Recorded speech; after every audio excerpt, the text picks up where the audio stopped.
Thank you. Thank you for being here. Thank you for coming so far and making such a sacrifice. And I promise you that this will be a good time together. I'll make this worth your while. We are living in a very interesting economic time today, perhaps the most difficult and challenging economic time of our history. And this has always been a challenge for us as salespeople, is to sell against entrenched competition. So I'm going to give you some ideas today that I have shared with many people that have enabled them to double and triple their income. How many people here would like to double their income?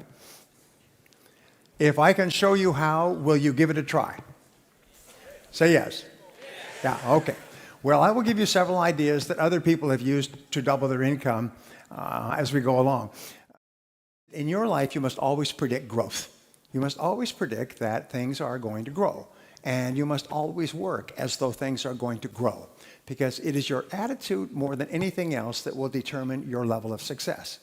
Even when the economy is going down, some people and some companies are doing well. Others are not, because sometimes they believe, well, the economy is bad, so we have to cut back and we have to reduce our activities. And others simply respond by becoming more busy and more aggressive. And that's very important for you and I. Well, many years ago when I started off, I did not graduate from high school, and I could only get laboring jobs. And my first laboring job was washing dishes in the back of a small hotel. And over time, I worked in construction, and I worked in factories and sawmills. I know a lot about sawmills. I worked on farms and ranches, and I worked on a ship in the North Atlantic.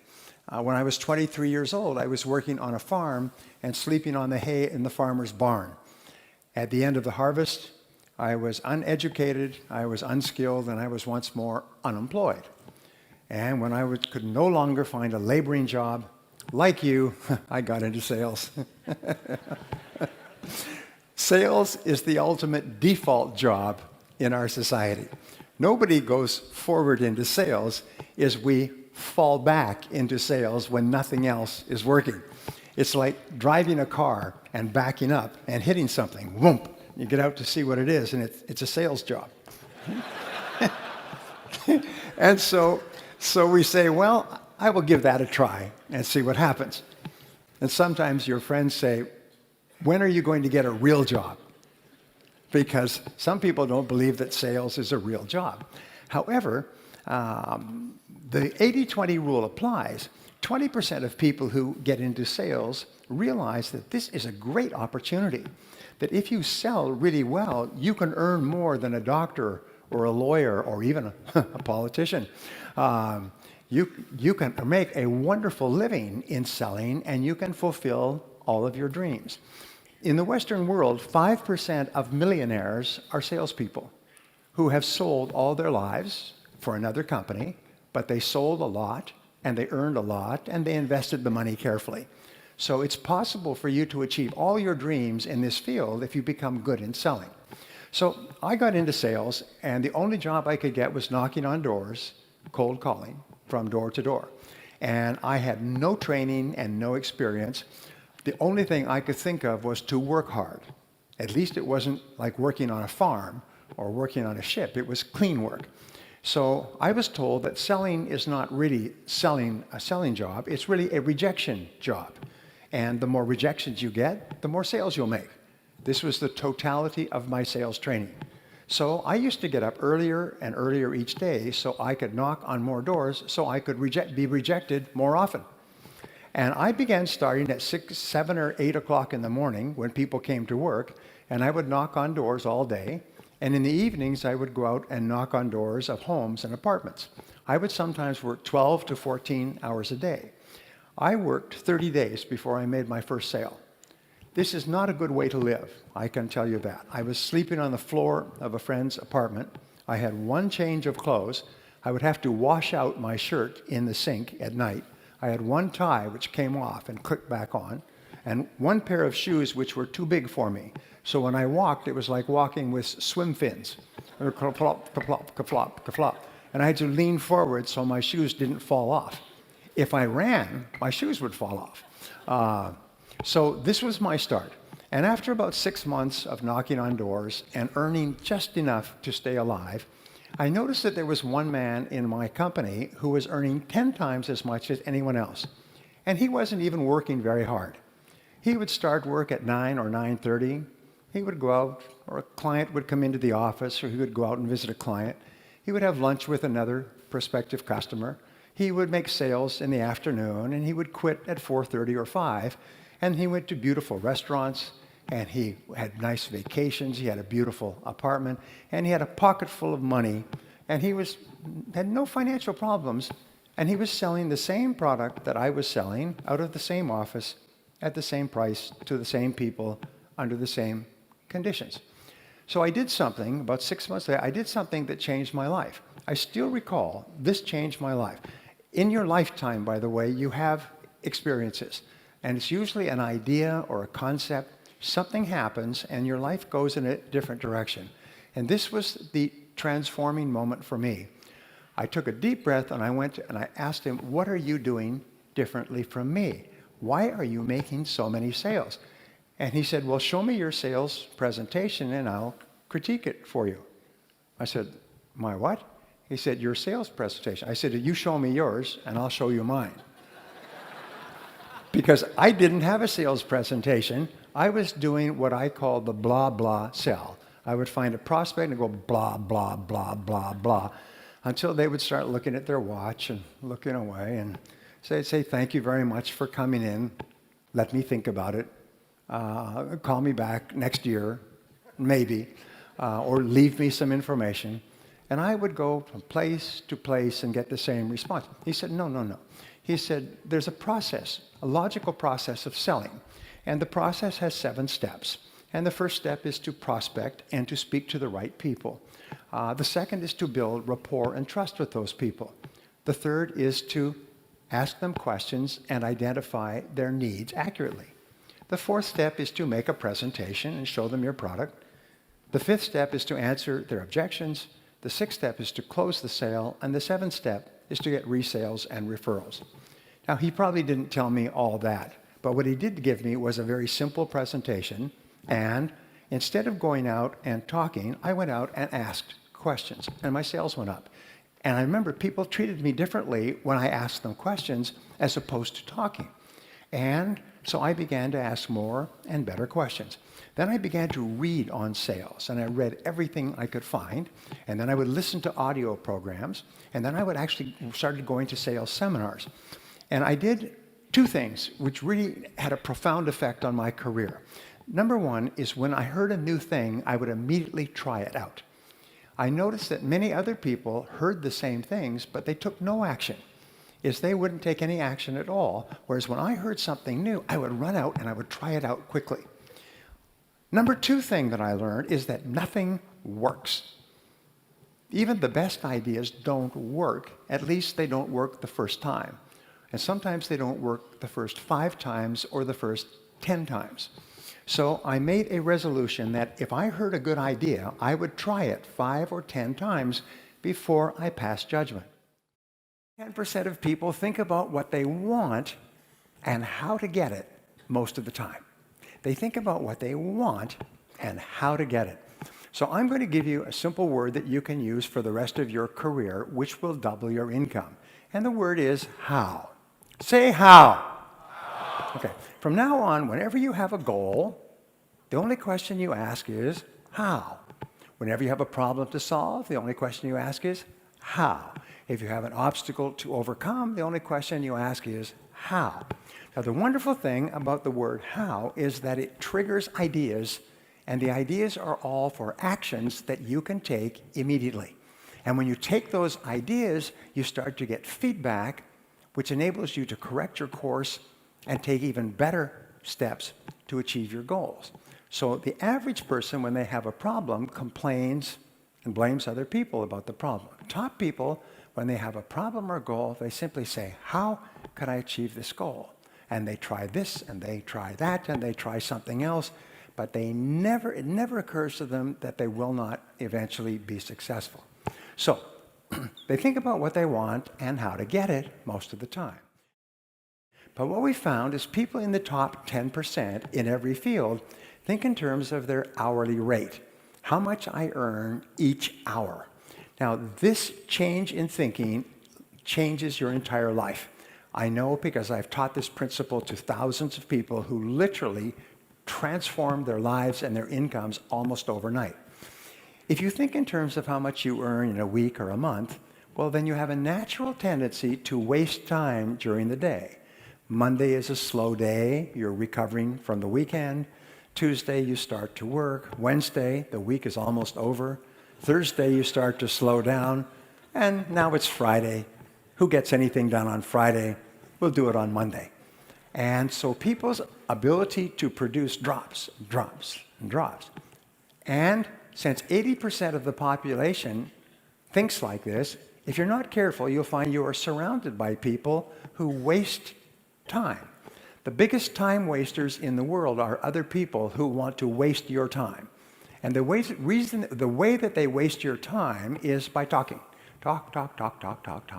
No work, just talk. Or play on the computer, or phone home, check the movies, go shopping, drink coffee, start late, leave early, long lunch hours. How am I doing so far? Does it make you uncomfortable? Say yes.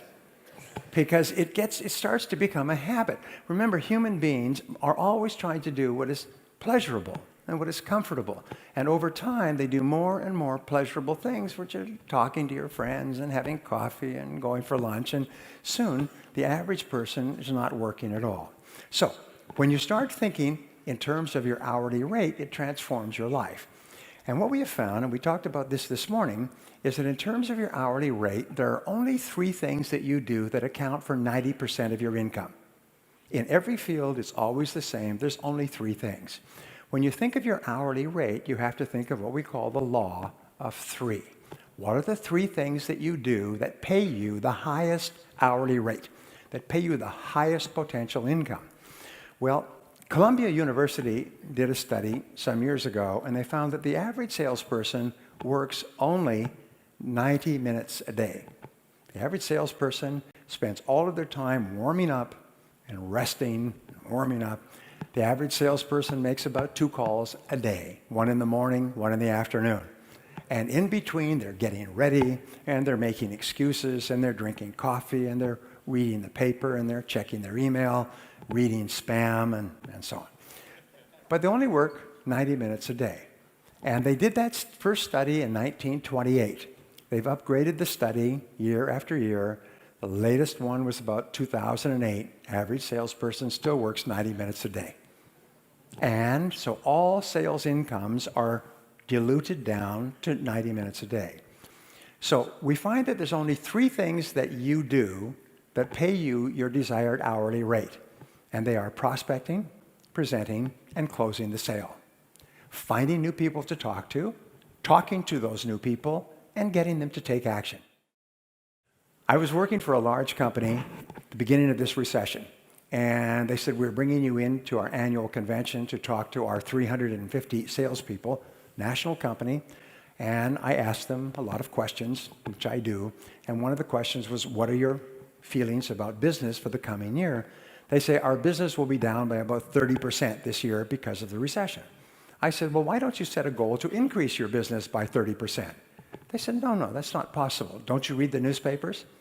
We are in advertising. Business is down, and business is going to be slow, and we're adjusting to that. I said, well, you know your salespeople only work 90 minutes a day. Why don't you just get them to work 3 hours a day, and you can increase your sales rather than decrease your sales? And he said, no, that's not true. Our salespeople are professionals. They have an average of 11 years of experience. These people have been in the business for a long time. He said, they couldn't possibly be working 90 minutes a day. They work all day long. I said, no, they only work 90 minutes a day. So this is not a good way to start a business relationship. So he said, I've never heard that number. I said, well, unfortunately, it's true. I said, I have a suggestion for you. At this seminar, why don't we hand out stopwatches to all the salespeople, and I'll explain this principle, and then we'll track their workday. So at the seminar, I introduced them to a stopwatch. It costs maybe 5 or 10 euros, and got them to agree that for the next month, every salesperson, when they went in to see a prospect, they would click on the stopwatch, and when they went out, they'd click it off, and they'd just keep clicking it, and it would keep adding up. At the end of a day, they could see how many minutes they'd spent with customers. And at the end of a week, they could see how many minutes. And they said, great. So the seminar was very successful. And I also said one other thing to this group. I said, you know that 80 or 90% of your prospective customers have never heard of you. They do not know that you exist. They do not know that your product or service can help them. They have no idea. So you can never approach your entire prospect market. So a month after the seminar, about 5 weeks, I got a letter from him.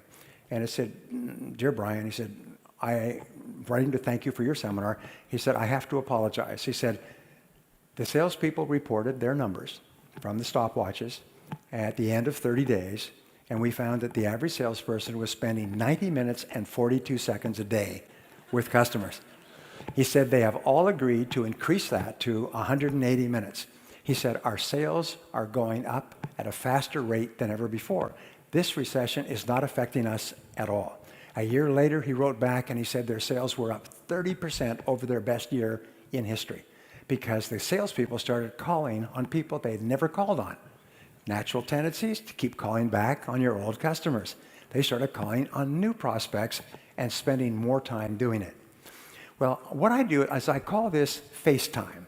I call it the critical measure of your success, is how much time do you spend face-to-face with customers? And that's the key to the stopwatch idea, is if you can increase or double the amount of time you spend face-to-face with customers, my promise to you is you will double your income. You see, you cannot control where the sale is going to come from. You cannot control the sales result, but you can control one thing. You can control your sales activities. If you control your sales activities, you put yourself under what is called the law of probabilities. The law of probabilities says that by doubling the amount of time you spend face-to-face with customers, you double the probability that you will increase your income. And so you have total control over your income. Just go and call on more people. Just spend more time face-to-face. If somebody calls you in the office, they should never be able to find you in the office. Do you know why? Because there's no customers in the office. The customers are outside the office. I have a good friend. His name is Frank Pasetta. And Frank Pasetta started off as a junior salesman with Xerox many years ago. And he was a very good salesman, and he wanted to be a manager.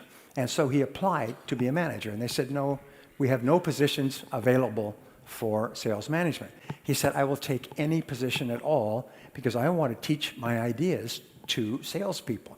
And so finally they said, an opportunity has opened up in the Cleveland office, Cleveland, Ohio. It's the worst performing office of Xerox in the world. Of 2,000 offices, it is the lowest performing office in a major city. So if you will move, and he lived in California, nice place to live. If you'll move to Cleveland, which is called, in English, it's called the Mistake on the Lake. It's an old industrial town on Lake Superior. They call it the Mistake on the Lake. If you will move there, we will make you a manager. So he said, I'll do it. So he packed up his family, drove across country, and there was a notice that the new manager was going to be in the office, and he wanted to hold a sales meeting at 8 o'clock Monday morning. So 8 o'clock Monday morning, he is there waiting, and one or two salespeople of 32 altogether came into the office, and then one or two more, and they're smoking cigarettes and drinking coffee. And by 8:30, the sales team was there, and they've destroyed every sales manager they've ever had, and this was just what we call raw meat, because they were going to destroy him as well. So he said, ladies and gentlemen, he said, thank you for being here. I am your new sales manager, and I want to ask you a question. What is it that you don't see in this office? And so they looked around, maybe he'd taken a painting off the wall or something. They said, we give up. He said, you don't see any customers. And you are salespeople, and your job is to be with customers. You have leads. Now, go out and see customers. This sales meeting is over. Everyone out. out, out. And he herded them out like cattle, herded them out the door. I know, because a friend of mine who was in this office at that time told me that this story is perfectly true, and he wrote about it in his book. So they were all out, and they went out to the hallway, and they said, what do we do now? They're not used to spending much time with customers, so they said, well, let's go across the street and have some more coffee. And some of them said, well, I think since I'm already out, I'll go and call on customers. So the next day, they came back, and he had announced there would be a sales meeting every morning at 8 o'clock. The next morning, they came back. This time, they were a little bit more punctual. And they came in, and all the desks and chairs were gone. He'd had a moving company come the night before and move them all away. And so they were standing up. And he said, now, you notice there's no desks or chairs. Yeah, so we're going to have our sales meetings standing up. Over here, there's 3 offices which have locks on them with desks and chairs. So if any of you bring a customer in to talk to, you can sit in one of these offices. But since you won't be spending any time in the office anymore, you won't need a place to sit. And this sales meeting is now over, so out, go and call on customer. Well, this was his strategy. In the next 30 days, of the 32 salespeople, 12 quit. They told him that he should go and multiply by himself. I don't know if we have that expression in Finnish. Some of you didn't get that, but some of you did. All right.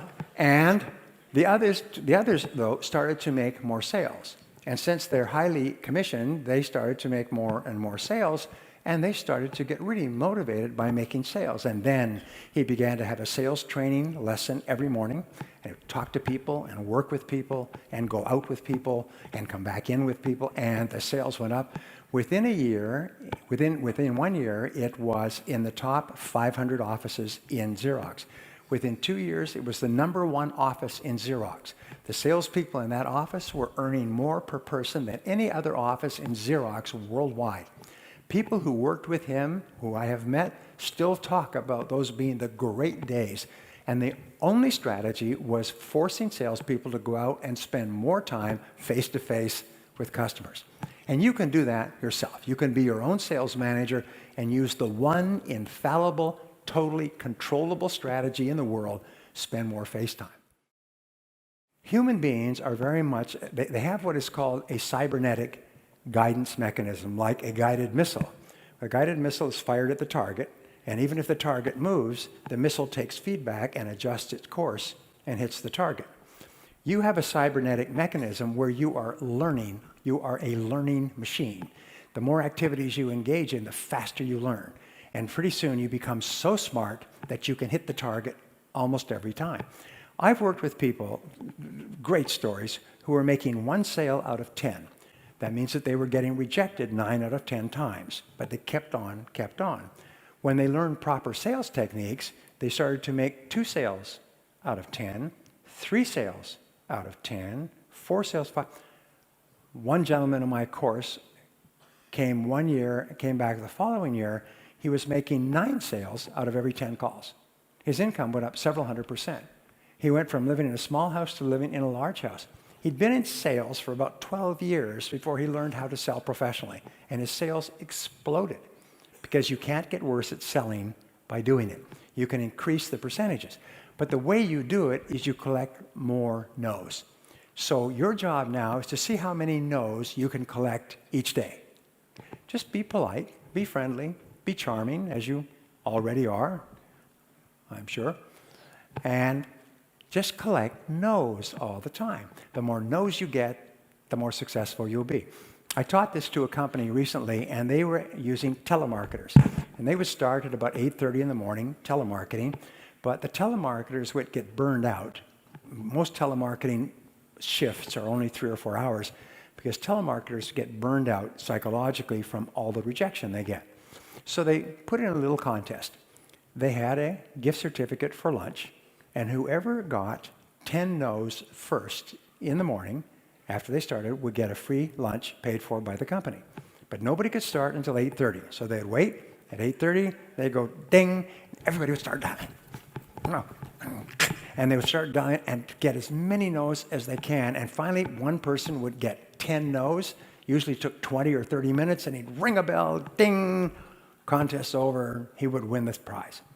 And then somebody else would come back and say, well, I would have won, but somebody wanted to buy. And it took up all my time. And after that, they would laugh all day long, and they would start to work whole 8-hour shifts. All their incomes tripled, quadrupled, because the no motivated them. When they heard the word no, they would laugh. And it's one of the most important studies that I've seen. I want to pass this on to you because it's a guarantee to double your income or more. What they found is they studied people who, over the course of their careers, had moved up to the top and become the presidents of major businesses, the biggest businesses in the world. And they asked, why are these people so successful when they started off with many thousands of people?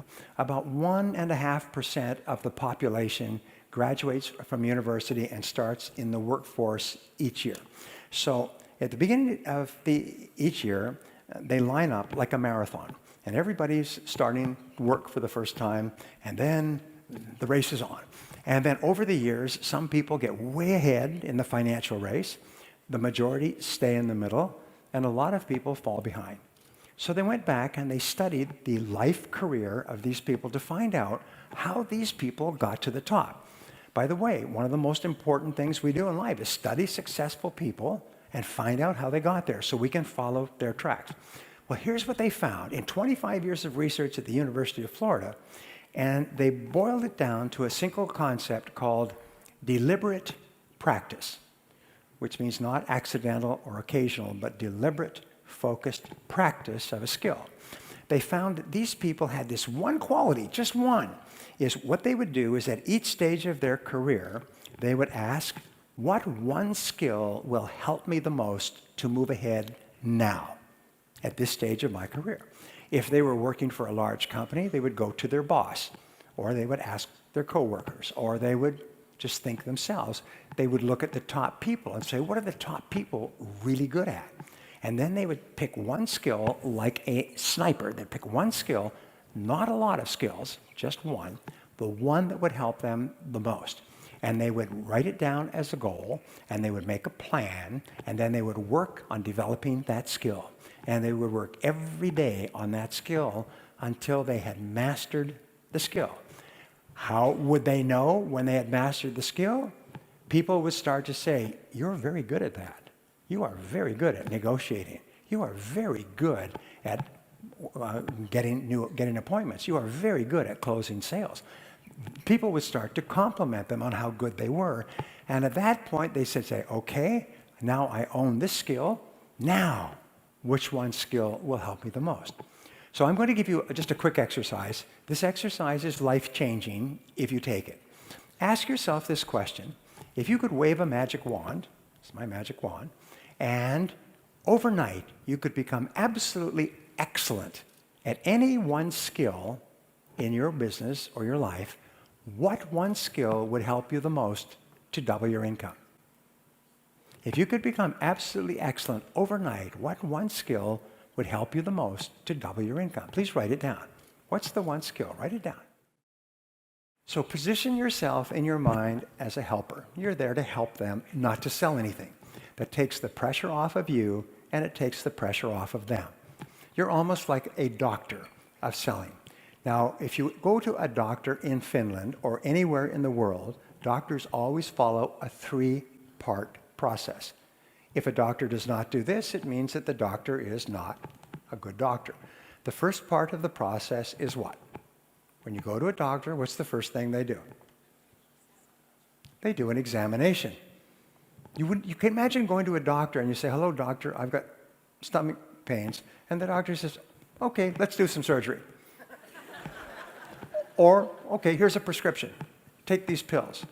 You say, well, you can't do that. You have to examine me first. You have to find out what my need or my problem is before you make a recommendation. What is the second thing that a doctor does? Second step in the process.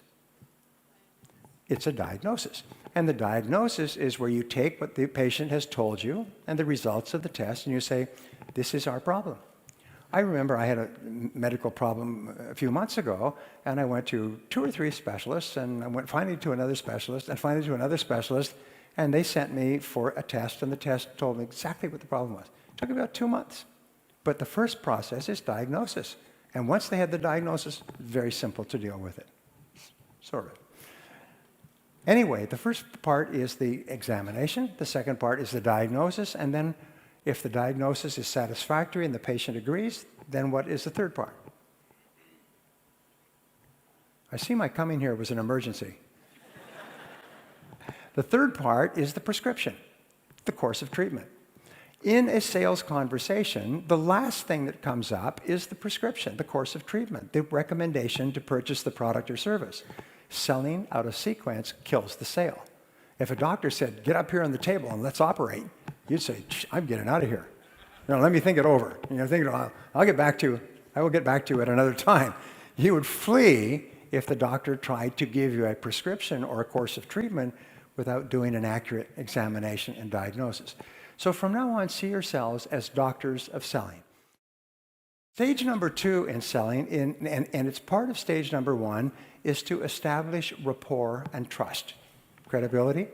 And you establish rapport and trust by focusing on the relationship rather than on the sale. The very best salespeople are the ones who form the very best relationships with their customers. They make it clear to their customers that they like them and they care about them, and they ask them questions. At the Harvard Business School, they came to this conclusion a few years ago that in the 21st century, all selling would be relationship selling. All success in business will be based on relationships. Your very best customers, I can tell you, are the people that you like and the ones who like you. 85% of your recommendations and referrals will come from people who like you and people who feel good about you. So focus on the relationship and the sale will take care of itself. If you aim at the sale or you think too much about the sale, what will happen is you will have neither the relationship nor the sale. So how do you build a high-quality relationship with other people? Well, here's the rule. The rule is that listening builds trust. Customers want a relationship before anything else, and listening builds trust. So how do you get a chance to listen? The key to making sales is to ask questions. And the very best salespeople are simply those who ask really good questions. Now, the second part of listening is to pause before replying. Is when the person stops talking, pause. Allow silence in the room. You see, we say that selling takes place with the words, but buying takes place in the silence. If the customer does not have enough time to process, then what happens is they don't have enough time to buy. So when they finish speaking, pause and let them think, and maybe they'll want to continue, or maybe they're finished talking. But when you pause, you tell the person that what you said is very important, and I'm thinking about it before I respond. If a person says 1, 2, 3, and you say 4, 5, 6, A, B, C, D, yeah. If you respond immediately after a person has finished speaking, what are you actually saying? Is I don't care about anything you said. I was just waiting for a chance for me to speak. But when you pause, you tell the person that you really care about what they're saying.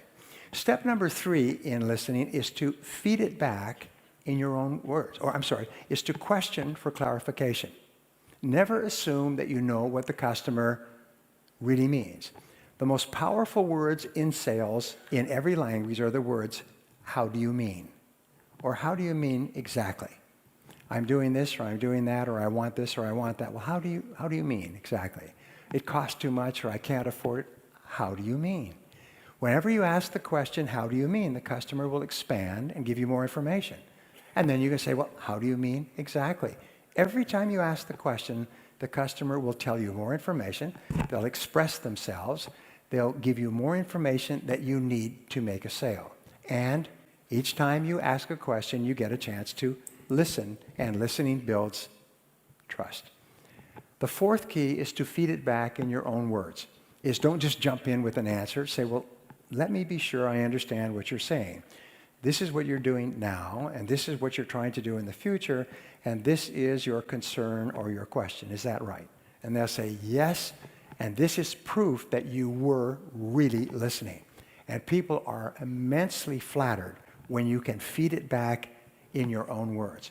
So those are the 4 keys. Listen intently, pause before replying, question for clarification, and then feed it back in your own words before you speak. So I'll give you a technique, by the way. This will double your income. This technique is so powerful. It's been found that the top 10% of salespeople in 32 industries use this technique. And you teach this technique to people, and they won't use it. But in every audience, I say, does anybody use this technique? And there's always be somebody. I'll say, how does it work? And they'll say, it's like their seat was electrified. They'll go, customers love it. I mean, and it's a very simple technique. It's called the agenda close. The agenda close is where you close the person on an agenda. So for example, what you would do is you would say, Mr. Prospect, I know how busy you are, so I've prepared an agenda for our meeting. That now positions you as a professional. It positions you as a consultant. An agenda. You see, only professionals use agendas. Non-professionals go in and just talk. So what you do is, I've prepared an agenda for our meeting, and you take a piece of your stationery, this is Nordic Business Forum, and you write agenda for meeting with the person's name, correctly spelled, very important, and the time and date. And then you have 5 or 7 questions. Odd numbers are better than even numbers. 7 is one of the most powerful cosmic numbers. So I always think in terms of 7s. So you have 7 questions. And so I've prepared an agenda for our meeting, and you space the questions over the page so a person can take notes. You write it in large print so a person does not have to get a magnifying glass to read it. And then there's 1, 2, 3, 4, 5, 6, 7. Well, customers are astonished. They take it like this, and it's got their name and their time and their business on it. And they sit, and then you have a copy yourself. You say, if we can just go through these questions, then you will know and I will know if this is a good idea for you or it's not. At the end of the series of questions, you say, well, it looks like what we're offering and what you need seem to fit together pretty well.